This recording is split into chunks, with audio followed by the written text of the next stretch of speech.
I went to the doctor about 2 weeks ago. Routine physical. No surprises, no worries. On the way over, I began to muse about what was going to take place in that visit. I thought about the pokings and the proddings and the questions. Now, that shouldn't come as a big shock because obviously I've been to the doctor a lot by my age. And I have a head start in that I am a doctor. And true to form, at the doctor's office, just like I expected, we followed the playbook. They ushered me in and they measured my height. And then they said, please step on the scales. I did take my shoes off, but don't tell them, okay? And then they had me sit in the chair and they took my blood pressure and my pulse ox and listened to my heart and counted my pulse. After that, I was whisked back into another room, and I had a delightful conversation with my primary care doc. We talked about all sorts of things. And then she did some more poking and prodding. And then sort of like a Waffle House server, she leaned over to the scribe in the room and said, hemoglobin hematocrit with a side of white blood cells with a diff. I'll take a fasting blood sugar. I'll take a hemoglobin A1C. Add to that 3 cholesterols, the good, the bad, and the ugly, and cover it with an EKG. Why did she do all that, right? What was she looking for? She was looking for common chronic diseases and preventable diseases. Diseases that if she saw something off kilter, she could talk to me. We would come up with a work plan and we'd figure out some way to alter that risk or to prohibit that disease from spreading. Makes good sense. So what was she looking for? The CDC lists these common causes as the most common causes of death. Put another way, these are going to be your exit signs, right? Heart disease, cancer, not a surprise.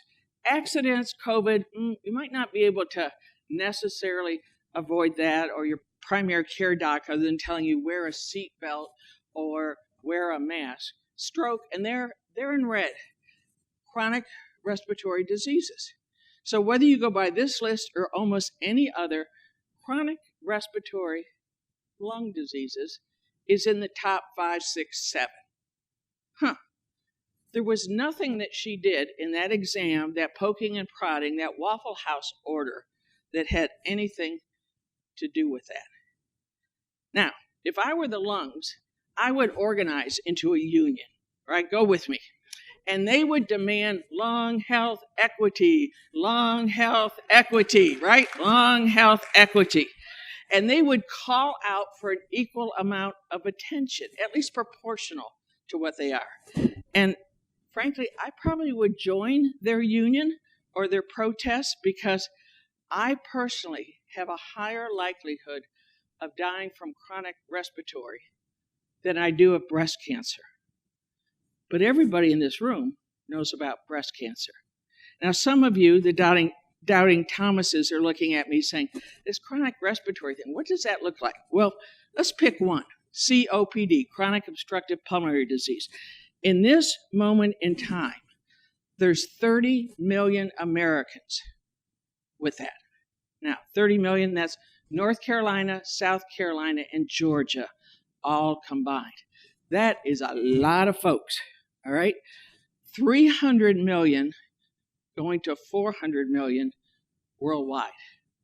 Another thing I like to think about this prevalence is the measurement of your lung function is actually an excellent metric for your overall health. You could say it this way: longevity, or the health of your lung, leads to longevity. Ba-bum-bum. But I didn't come up with that, but if I did, I would love to use that because it helps me remember. Now, I can see way back there, and there's some of you saying, this does not apply to me. I never smoked. Good for you. That's a good thing. But 25% of the people that are going to have a chronic lung disease have never smoked. It could be genetic, environmental, childhood asthma. So this lung health equity And needing to have a number like your cholesterol number applies to all of us. Okay, let's go back to my exam. Yes, that's me. And I think I have not changed clothes since that day because I have the same scarf on. So my doctor, who had taken the EKG, takes an unusually long amount of time to come back. And I'm thinking, this is not a good sign. In fact, they did 2 that day, which is really not a good sign. And she handed it to me, and before she explained anything, she said, pull out your phone and take a picture of this. See, I want you to keep this on your phone forever because you have an abnormal variant in your EKG. Now, some of you who know me, you wouldn't be surprised I'd be abnormal. But even my heart pattern is a little abnormal. So much so that if I ended up in an ER this afternoon, let's say for a broken hip or a car accident or something like that, and they ran that strip, they might think I was having a heart attack. But I'm not, right? So she said, you need a baseline. You need something to carry with you. But she didn't do that for my lungs. In fact, I don't have anything to carry with me for my lungs. So now you're beginning to connect the dots and you're thinking, well, when does somebody need a lung health metric? I would submit to you in childhood, I could do a raise of hands and say, how many of you have had childhood asthma? I see a few. How many of you are a first responder? I often say, if you were a first responder at 9/11 and you ran into the building and you were fortunate enough to be able to run out of the building, you ran out with a chronic lung disease. I bet you they wish they had that baseline number. And I know, I wish I had my baseline number before I had COVID and after I had COVID, so I could tell how much of a difference would it make. Well, let's say we had those numbers. In fact, we have those numbers. Physicians take something as simple as a peak flow meter.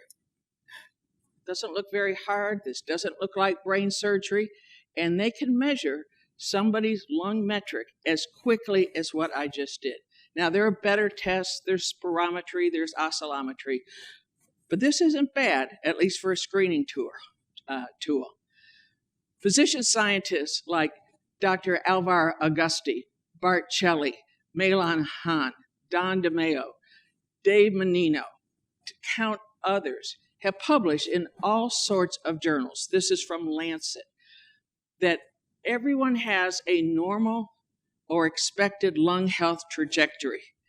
Now, as you kind of figured out, I'm not one to really lean to the fancy words, especially if I talk about Waffle House waitresses. So I call this Goldilocks in the 3 lung slides. Goldilocks climbs up the steps there on the left-hand side, and then she slides down. In fact, there's a blue one, a green one, and an orange one. The green one is the most typical, average. I won't call it normal because it's what it should be for you when you average everyone together. The very top line are people with really great lung capacity. I think of NBA and WNBA players. I think of soccer players. I think of long-distance runners. And then there's the orange line. Those are somebody who, to no fault of theirs, never got the same lung capacity or can't breathe out as strongly as somebody else. Wouldn't you like to know where you are on that curve? Wouldn't you like to know, am I blue, green, or yellow? So let's take this apart and even make it more simple. The other slide's not on the test. This one might be. So it's age across the bottom, and it's some metric of either lung volume or lung function, and we're calling it Goldilocks slide. Now, I see a whole bunch of college students and adolescents at their peak sitting down front here. And I measure them out in the lobby afterwards, and they're all on the top of their curve. They're on the top of their game, except maybe one whose little lung icon is down below. Well, most people in that age group, myself included when I was there, we were invincible. We didn't think it would happen to us, and if nobody measured it, you didn't know you had it. So you might, like, let's say I was your doctor, you might blow me off. But what if I said to you, let me show you this through a different lens. You may look 25 face to face or on your driver's license, but your lungs look 40 to 45. Now I have your attention, right? And now you're trying to figure out, what can I do to improve or change things? That's how a lung health number could help you. And just like my doctor, I would say to you, pull out your smartphone. It really helps if you've had an elegant manicure right before. And you're going to scroll through and look for respiratory, and then you're going to look for FVC, FEV1, peak flow, and enter it yourself. You're not dependent on your doctor's medical record. Your data is your data, and you carry it with you, and it's powerful, right? So you're going to store your numbers. Now let me do a little divergence. I can tell you're following me, and you're getting this, and you're thinking, wow, we really need a movement about this, just like the lungs want to protest, right? You realize that everybody ought to know about this.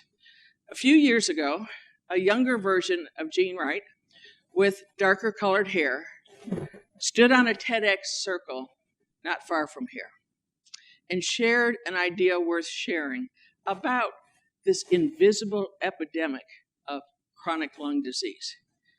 I took it to an organization, and they weighed in. They were all in, and they said, we're going to change our strategic plan. We're going to change the priorities of our organization. We're going to change what we raise money for, and we're going to go to towns and ask them, light up in November, which is Chronic Lung Month. I'm sure you knew that, and you probably have cards you send out that month, right? Most people don't know that. But that's Chronic Lung Month. My favorite's there on the bottom. They turned Niagara Falls orange for Chronic Lung Disease Month. I mean, how cool is that? That looks like Orange Crush on steroids coming over the falls, right? I can taste it right now. 1 in 8 adults has or will have COPD. So let's just count and figure out who that is. 1, 2, 3. You in the 8th seat, you might want to move over 1, right? It's that prevalent, and we all know somebody, somebody's grandma, somebody's mother-in-law, somebody down the street. We know somebody. Here's what happened.